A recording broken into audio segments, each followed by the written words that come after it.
আপনাকে একটু দুধ দেই? তোমাকে এত কষ্ট করতে হবে না মা।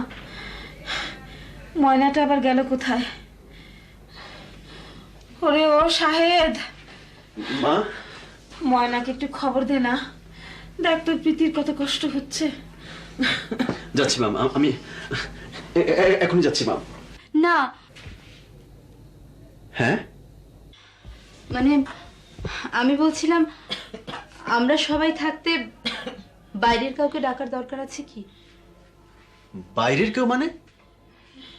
ময়না এই বাড়িতে বাইরের কেউ না, সেই বাড়িতে আপনার চেয়ে অনেক বেশি ঘরের, সে এই বাড়ির, যা আপনি কখনো হতে পারবেন না। শাহেদ, তুই তুই এই কথা প্রীতিকে বলতে পারলি?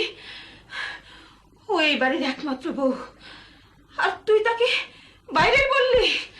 মা মা সরি মা, আমি তোমাকে কষ্ট দিতে চাইনি মা, আমার মুখ থেকে বেরিয়ে গেছে, সরি মা। তুমি আমাকে কষ্ট দাওনি, কষ্ট দিয়েছো প্রীতিকে।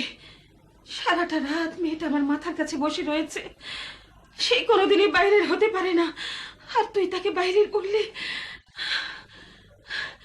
ময়নাকে আমি ভালোবাসি নিজের মেয়ের মতো, ও কোনোদিনই এ বাড়ির পুত্রবধূর স্থান দখল করতে পারে না।